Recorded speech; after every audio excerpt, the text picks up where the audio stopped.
특별 원칙, 공동체를 세우는 특별 원칙이라는 제목으로 우리 함께 내용 보도록 하겠습니다. 우리 지난 시간까지 기억하시죠? 느헤미야의 팀들의 반대에 있었던 아주 악랄한 그 팀들, 산발락과 도비아와 겟셈은요, 악한 포지션을 계속 유지한 채, 그래서 지난 시간에 6장에 봤을 때 그 회고록에는 하나님의 종, 하나님의 일꾼을 상대로 벌어진 반대파들의 세 가지의 큰 음모가 있었습니다. 느헤미야를 납치하려고 했고, 또 느헤미야에 대한 모함을 만들어서 공동체를 무너뜨리려고 했고, 또 느헤미야의 친한 친구를 이용해서 종교 리더들과 완전히 와해시키려고 했습니다. 어마어마한 악된 계기였죠.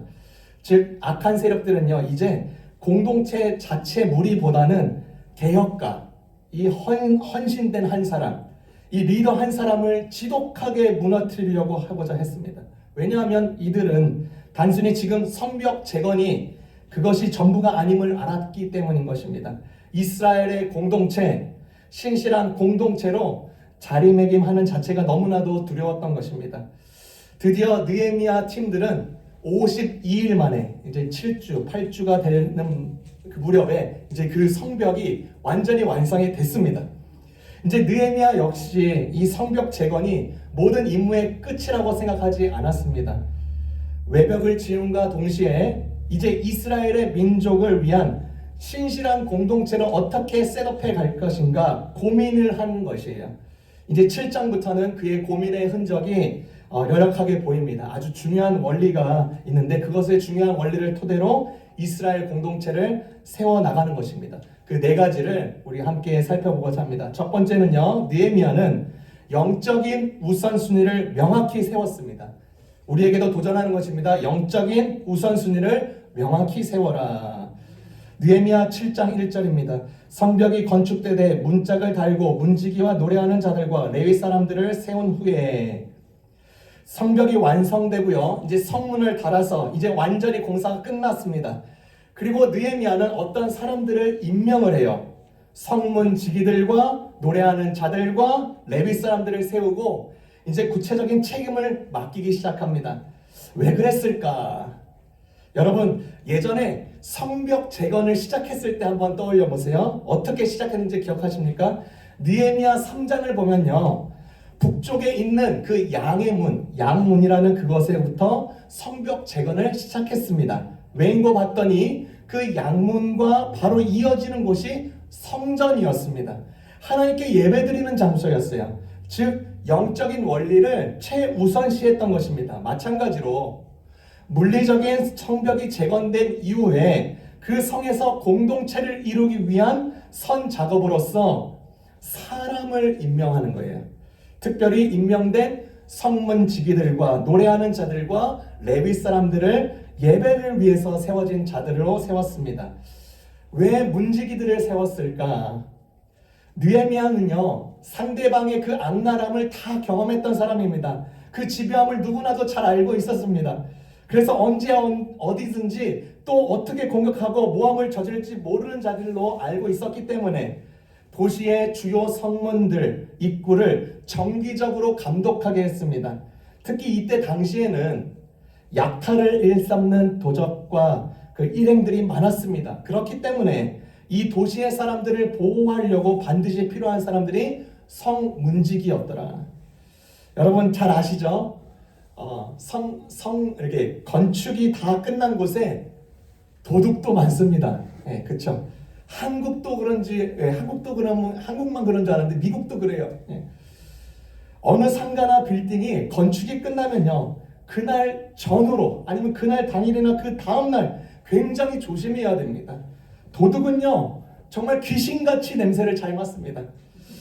미국에서 어느 한인교회가 정말 알뜰살뜰하게 재정을 모아서 교회 시설 업그레이드를 정말 아름답게 했는데 그 다음날 강단 뒤쪽의 벽을 아주 크게 뚫어버려가지고 구멍을 내서 다 털어갔습니다. 한국에서도 제가 있었던 교회에서도요, 건축이 끝난 뒤에 많은 악기들을 다 훔쳐갔어요. 어떤 자는 옷가게를 첫 오픈하는 날 가게에 비싼 옷을 다 전열하는데 그 다음날 다 털려버리고 말았습니다. 여러분, 문지기를 두어서 시민들의 권익을 보호하고 공동체를 지켜나가는 것이죠. 특별히 이때에는 안식일 날, 즉 예배하는 날에 잡상인들이 물건을 팔러 어마어마하게 이 도시로 몰려들어왔습니다. 그러니까 예배하러 가지는 않고 잡상인들의 이야기 친구 벗삼아 되어주고 자신의 소일거리에 더 관심을 두기 시작하면서 하나님을 예배하는 일에 아주 뒷전으로 두면서 대수롭지 않게 여깁니다. 그것이 느헤미야 13장에 나옵니다. 그러니까 느헤미야는 하나님을 예배하는 날에는 물건을 팔러 도시에 들어올 수 없도록 도시의 문을 단단히 잠가는 지시까지도 내립니다. 왜 그렇습니까? 예배가 중요하기 때문입니다. 느헤미야는 문지기뿐만 아니라 노래하는 자들, 찬양대원들, 성가대원들, 그리고 레위 사람들을 임명했습니다. 모두 하나님께 예배하는 일을 돕기 위해서 세워진 자들입니다. 예배를 유지하고 영적 질서를 우선시하는 데 둔 것이죠. 여러분, 우리 모든 인간은요, 자신을 기쁘게 하고 다른 사람을 섬기기 위해서 만들어진 것이 아니라 하나님을 공경하기 위해서 만들어진 것입니다. 하나님과의 교제와 친교를 누리는 일은 그 누리는 삶을 배제할 수가 없는 것입니다. 하나님과의 교제를 고의적으로 무시하고 계속 단절하면 단절할수록 우리는 영적으로 계속 육적으로 약해지고 영적 질식에 빠지고 말게 됩니다. 오늘날 보세요. 세속주의가 넘쳐나고 있습니다. 인간의 욕심과 호기심을 얼마나 잘 자극하는지 계속 엄청난 기술과 아이디어로 계속 자극하고 있습니다. 상대주의적이고 다원주의적인 사회라면서 절대 진리에 대해서는 혀를 차는 시대가 되어버렸습니다. 저명한 톰 라이트 박사가 이런 글을 남겼습니다. 대다수의 유대인들이 고도로 세속화되어 있다. 유대인들의 정체성에 가장 중요하다고 생각하는 자질로 율법을 준수하고 예배 준수를 꼽은 응답자는 17%밖에 되지 않는다라고 설문조사를 그의 책에 인용했습니다. 영적 질서를 세워가는 데 있어서 우선순위를 완전히 망가뜨리고 무너뜨려 버렸다는 것이죠. 느헤미야는 그리고 나서 찬양하는 자를 세웠습니다. 찬양은 무엇입니까? 우리도 계속 주일 예배 때, 또 예배 때, 또 개인적으로 여러분 있을 때 찬양하잖아요. 찬양은 무엇입니까? 찬양하는 가운데 우리의 마음을 지배했던 일상적인 문제들 위에 서게 하는 것입니다. 찬양을 하면서 그런 모습은 내가 아니지만 그런 모습이 되어가고 있음을 보게 되는 것입니다. 찬양을 하면서 삶의 의미를 다시 한번 생각해보고 믿음의 확신을 갖게 하고 용서의 확신을 갖게 하고 사랑의 능력을 이런 것들을 맛보게 하는 게 찬양인 것입니다.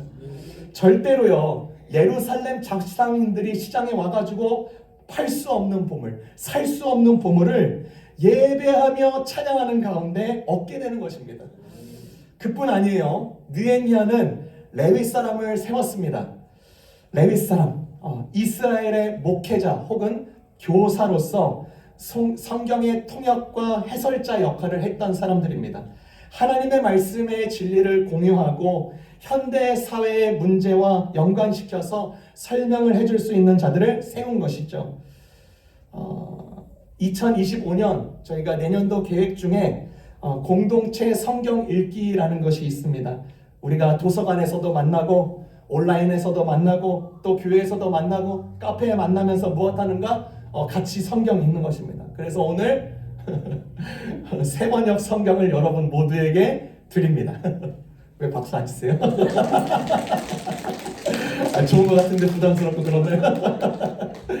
네, 새 번역은 기존 개역 개정보다 굉장히 쉬운 버전으로 있어서 여러분 읽으시면서 이게 이런 의미였어 라고 많이 이렇게 짚히는 곳이 있을 것이에요. 오늘 특별히 두 분도 오셨는데 두 분에게도 드립니다. 여러분 억울하십니까? 하나님, 우리 예수님의 질서법칙 아시죠? upside and down 아시죠? 5시에 온 사람도 동일한 계약을 주십니다. 먼저 왔다고 우리 이렇게 고생 더 달라고 하지 마세요. 여러분, 먼저 왔건 나중에 왔건 동일한 은혜 하나님께서 주시는 것입니다. 중세 시대 때는요, 성경을 못 읽는 시대였어요. 성경을 구하기가 힘들었습니다. 근데 성경을 이제 번역을 해서 이제 자기의 모국어로 번역하면서 성경을 읽어지는 기회들이 많았습니다. 성경을 읽다가 하나님을 만나고 하나님의 실제하심을 느끼게 되는 것입니다. 그래서 내년에 정말로 우리가 공동체 성경 읽기 하면서 정말 하나님과 더 깊어지는 사람들 되시기를 바랍니다. 오늘날과 같이 상대주의적이고 다원주의적인 시대에 가장 필요한 것 하나는 성경의 영원한 진리를 충실하게 전달하고 성경의 고유한 권위 그리고 결정적인 중요성, 현대적 관련성, 시대적인 초월한 호소력을 보여줄 그런 설교자, 그런 교사, 그런 리더들이 세워지는 것입니다.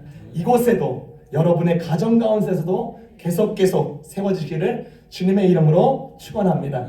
두 번째요, 공동체를 세우는 특별 원칙 두 번째는 신뢰할 수 있는 파트너를 두라는 것입니다. 느헤미야는 신뢰할 수 있는 파트너를 그 곁에 두었습니다. 2절입니다.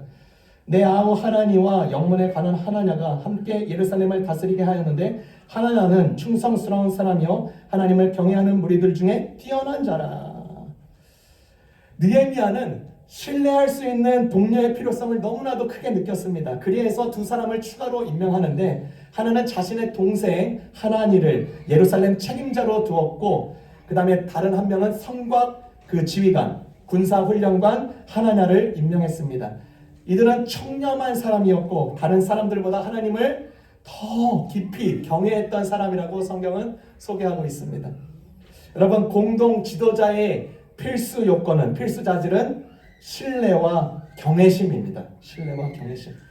느헤미야에게 신뢰할 수 있는 동역자를 두는 게 너무나도 중요했습니다. 지난주에도 봤듯이 아무리 막역했던 사이일지라도 돈의 덫에 넘어가서 친구를 상대 적에게 넘겨주려고 했던 사실을 우리가 보았습니다. 자신의 임무에서 쉽게 이탈하지 않을 자, 예루살렘의 도덕적이고 영적 질서, 삶을 새롭게 하는 데 큰 관심과 방향을 같이 하는 자를 자신의 동역자로 두기를 원하는 것입니다. 사람에게 신뢰를 준다는 것은요, 많은 요소로 우리가 정의할 수 있습니다. 근데 저는 신뢰성을 생각하면 이 부분은 꼭 필요하다고 생각을 합니다. 뭐냐면 수호지심입니다. 수호지심은 부끄러워야 될 것을 부끄러워하는 마음인 것입니다. 부끄러워야 할 것을 부끄러워하는 마음. 여러분, 국가 공직이나 요직에 앉는 사람들에게 요구되는 요소는요, 신뢰성입니다.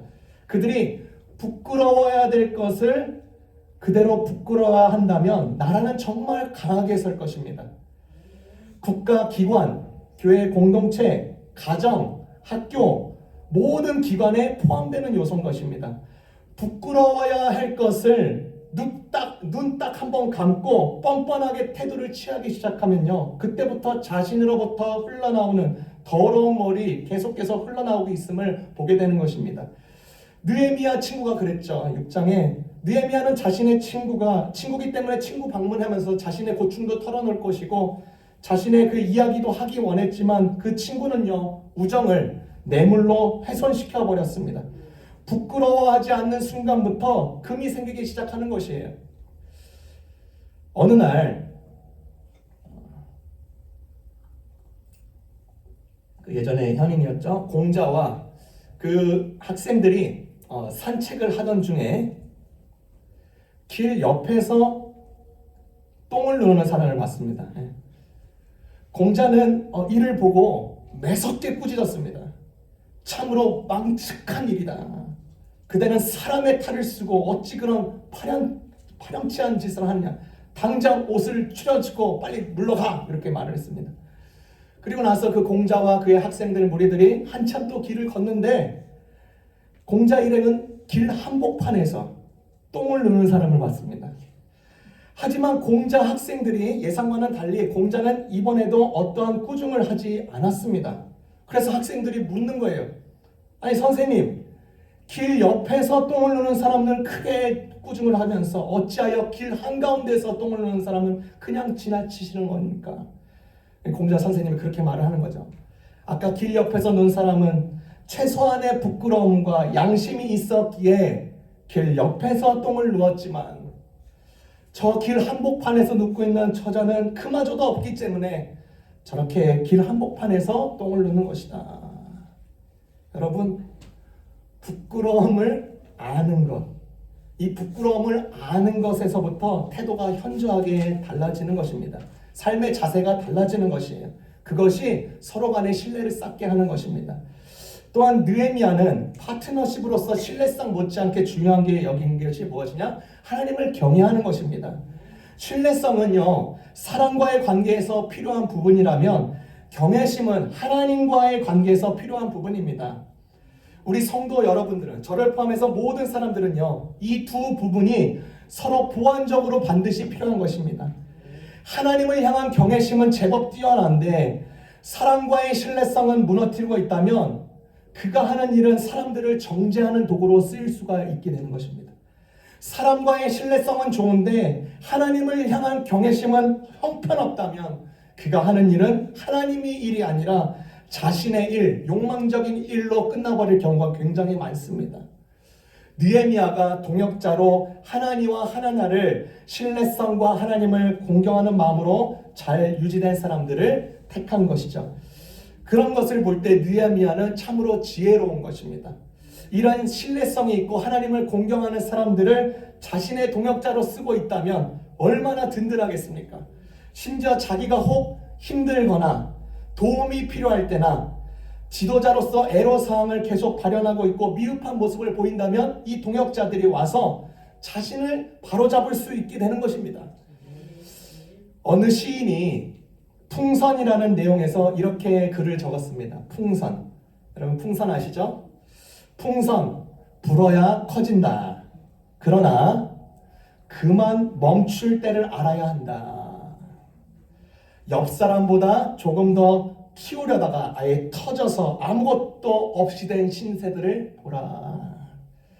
여러분, 우리 교회 공동체 한 사람 한 사람들은요, 이 하나니와 하냐냐처럼 신뢰성과 하나님을 공경하시는 마음이 특심하여서 주님의 일을 하건 또 자신에게 맡겨진 일을 하건 할 때마다 아름다운 열매들이 맺혀지기를 바랍니다. 또 풍선의 내용처럼 서로를 지켜주고 잠깐 멈춰야지. 조금 더 불어도 돼. 아니야, 조금 더 멈춰야지. 보호해주고, 그렇죠? 위로해주고, 지켜주고, 멈출 때면 멈추게 하고, 불어야 하면 불어야 하는 그런 상호작용들이 우리 공동체 안에 계속 있기를 주님의 이름으로 축원합니다. 세 번째입니다. 공동체를 세우는 특별 원칙 세 번째, 전략적으로 계획을 장려하라. 느헤미야는 전략적으로 계획을 장려했습니다. 4절에서부터 5절을 보도록 하겠습니다. 4절에서 5절 제가 읽도록 하겠습니다. 그 성읍은 광대하고 그 주민은 적으며 가옥은 미처 건축하지 못하였음이니라. 하나님이 내 마음을 감동하사 귀족들과 민장들과 백성을 모아 그 계보대로 등록하게 하심으로 내가 처음으로 돌아온 자의 계보를 얻었는데 거기에 기록된 것을 보면 리더 느헤미야가 성벽을 다 재건한 후에 이 예루살렘 이 도시가 영주권자의 수가 얼마 되지 않았음을 알았습니다. 성벽 안에 거주하는 사람들이 얼마 없다면 무슨 소용이 있겠어요? 성벽을 아주 멋있게 다시 재건했는데 그 안에 사는 사람이 없다? 얼마나 허망하겠습니까? 사실 수십 년 동안에요, 예루살렘은 가족을 양육하기에 적합한 곳이 아니었고 오히려 유다의 시골 지역이 오히려 안정적인 생활, 치안 상태가 안전했고 경작할 땅이 더 많았기 때문에 그렇습니다. 그러나 이제 새로 지어진 이곳에 성벽과 성문은 제법 아름다워졌고 안전해졌고 방어력이 커졌습니다. 도시는 크고 넓었습니다. 이제 사람들만 모여서 살면 되는 것이에요.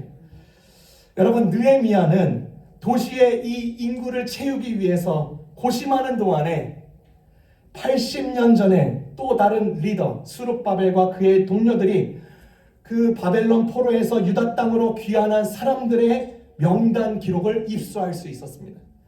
기원전 538년에 고향 땅으로 돌아온 포로 생활에서 고향 땅으로 돌아온 이스라엘 백성들의 가족 명단과 그들이 돌아온 후에 정착한 장소에 대한 그 정보가 기록이 6절 이후에 쭉 나오는 것입니다. 그 사람 부류와 그들이 살고 있는 지역이요. 모두 42,360명입니다.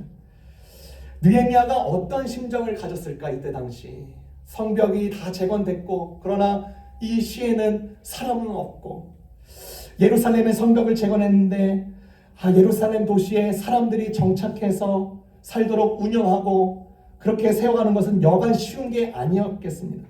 유다 사람들은요, 살기 좋고 익숙한 그 시골 생활에서 도시로 옮겨와서 사는 것은 굉장한 큰 부담이고 도전인 것입니다. 그러나 예루살렘을 생각해 보면은 이 예루살렘 도시가 경제적으로 번영하고 사회적으로도 발전하기 위해서는 반드시 사람이 필요했습니다. 이제 느헤미야는 고심하는 거예요. 이제 인구 재분배 계획을 어떻게 해야 될까? 도시 확장의 문제, 기회에 대한 관심을 어떻게 사람들에게 유도하면서 설득을 할까? 그렇게 고민하고 있는 것입니다. 여러분, 전 세계 어디를 봐도요, 도시와 농촌에 거주하는 인구 재분배 계획에 대해서는 오래전부터 연구되어 왔습니다. 제가 논문을 하나 찾아봤는데, 농촌 발전을 위한 농촌 도시 간의 연계 논의와 해외 사례를 보면요, 오래전부터 농촌의 인구가 늘 도시 쪽으로 이탈되고 있음을 감지하고 이를 어떻게 대처할 것인지 설명하고 있는 논문입니다. 여기 논문에서 소개하는 것은 세 가지를 이렇게 주문을 했습니다. 경제 구조, 공간 구조, 거버넌스 구조를 업그레이드해야 된다.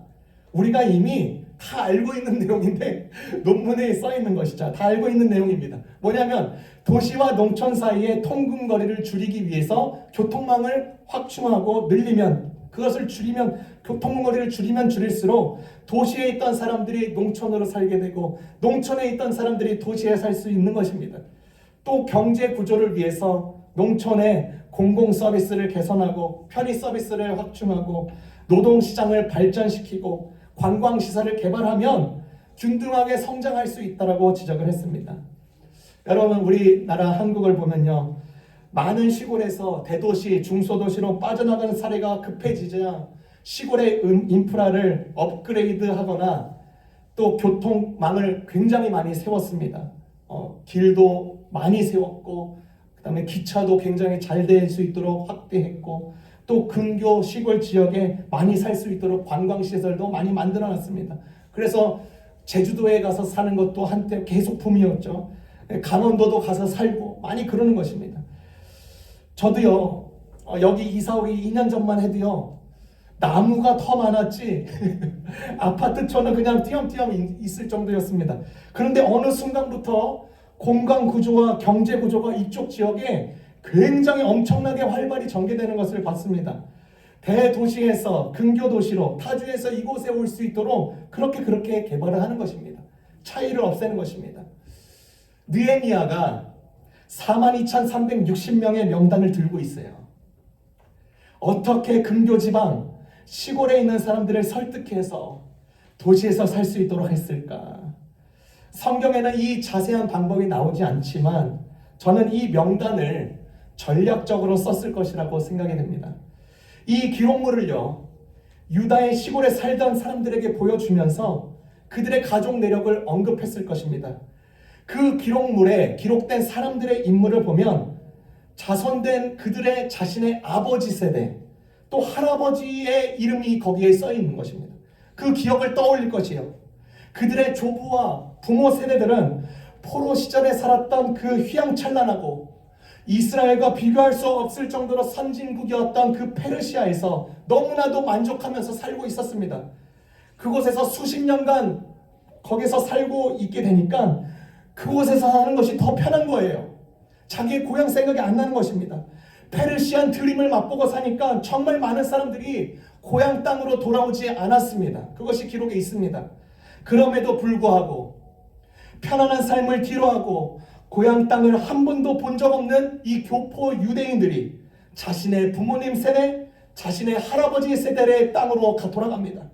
페르시아의 안전하고 풍요로운 환경에서 자신을 기꺼이 그곳에서 뿌리 뽑고 황폐하게 된 고향 땅, 불안정하고 취약하게 삶을 살아가는 이 하나님의 부르심으로 여기고 그렇게 따라 돌아간 자들이 있었습니다. 이 명단 기록은 그런 메시지를 담고 있는 것입니다. 이 기록은요, 하나님 보시기에도 너무나도 아름답고 소중하기 때문에 에스라 2장에서도 이 기록이 다시 한번 언급이 될 정도예요. 느헤미야는 이 명단의 자손들에게 이것을 언급하면서 한때 멸망당했던 이 예루살렘 도성을 기억하라고 촉구했을 것입니다. 유다의 시골에 살던 사람들이 예루살렘으로 와서 살면서 미지의 세계를 모험할 준비가 된 희생적인 선조들의 발자취를 따르도록 동기를 그렇게 부여하는 것이죠. 그리고 그 일은 느헤미야 11장에 나아가서 그렇게 나타납니다. 먼저 지도자들이 먼저 본을 보이면서 유다 시골에서 예루살렘 도성으로 와서 살기 시작합니다. 그리고 나머지 백성은 주사위를 던져서 10분의 1은 예루살렘 지역에 살게 하고 10분의 9는 자기의 성읍에서 원래 살던 대로 살도록 권합니다. 그리하여서 예루살렘 도성이 이제 사람들로 들썩들썩 거리기 시작했고, 아름다운 노래가 불려지기 시작했고, 웃음이 있는 곳으로 변화되기 시작했습니다. 느헤미야가 따랐던 이 계획, 전략적인 계획을 장려하라. 우리 교회도요, 이런 전략적인 계획과 또 비전과 또 여러분의 각 개인의 그 삶의 비전과 계획들이 계속 이런 아이디어가 나와서 정말 하나님을 힘입고 또 우리의 손과 발이 그렇게 역동할 수 있기를 주님의 이름으로 축원합니다. 네 번째입니다. 마지막이에요. 공동체를 세우는 특별 원칙 네 번째, 보완적인 은사를 파악하라. 보완적인 은사를 파악하라. 여러분, 그 명단이 나온 6절부터 60절 꽤 긴 내용이죠. 사람의 명단과 살고 있는 거주지, 그 내용들을 딱 보면요, 7장에 나오는 이 명단들은 귀환한 포로자들의 그 세대들의 이름과 그 자녀들이 이름이 나오는데 살고 있는 지역만 알려주는 것이 아닌 것입니다.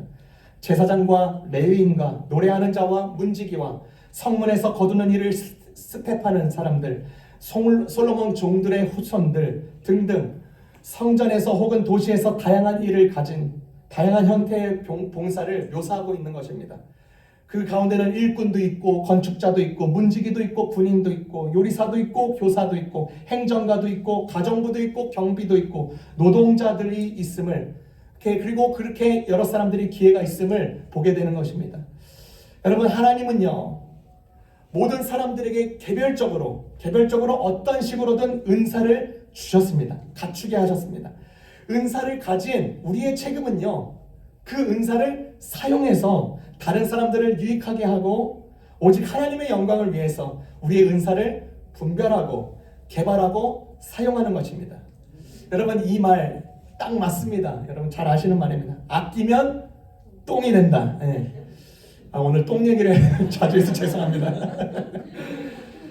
자동차도요, 아무리 좋은 차라도 움직이지 않으면 안에 연료나 엔진 오일들이요 상해버리고 검게 변하여서요 차를 완전히 망가뜨려 버리는 것입니다. 정채봉 시인이 이런 글을 적었습니다. 이집트에서 한 피라미드를 이렇게 발굴할 때 몇천 년이나 썩기를 거부한 한 미랄이 발견된 것입니다. 다른 부장품들과 함께 발견되었습니다. 그 글에 시를 이렇게 썼습니다. 이때 그 한 나랄, 그 미랄을 한번 보고 하늘에 날고 있는 참새가 침을 뱉으면서 이렇게 말을 했습니다. 저만하는 못된 인간 같은 미랄도 있구나.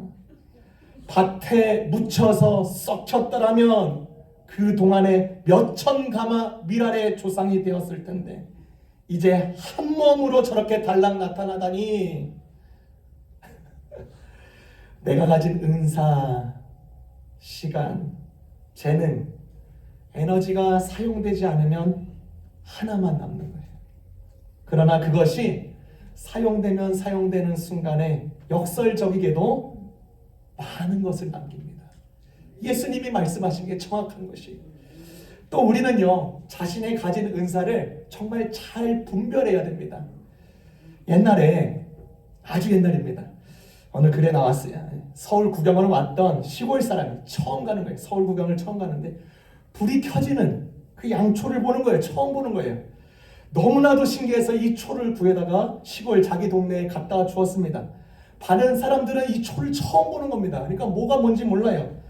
무엇에 쓰는지 모르니까 물어보고 싶었지만 물어보면 서울도 못 가본 저런 촌놈이라는 비아냥을 들을까봐 자기네들끼리 의논을 한 거예요. 그러면서 이제 한 사람은 정답을 알았다라고 하면서 그 초를 썰기 시작하면서 국에 끓인다고 하면서 식사를 돌려버렸습니다. 맛이 났겠는가? 기름만 퉁퉁 뜨는 거예요. 그러면서 그들이 먹으면서 서울 사람들은 이런 떡국도 먹는구나 하면서 의아해하는 거예요. 여러분, 초를요 가래떡같이 썰어서 끓여먹는 바람에 망신을 당하는 것입니다. 하나님이 내게 주신 은사가 있어요. 고유한 은사가 있습니다. 그것은 참으로 좋은 것이에요. 그런 좋은 것을 가지고도 딴짓을 하는 경우가 있어요. 잘 분별해야 됩니다. 개발하고 쓰임이 받도록 해야 되는 것입니다. 여러분의 귀한 은사가, 아주 개별적이고 고유한 귀한 은사가 속한 공동체에서 아름답게 쓰여지고 또 적절하고 유용하게 쓰여져서 공동체가 힘있고 든든하게 서가기를 주님의 이름으로 축원합니다.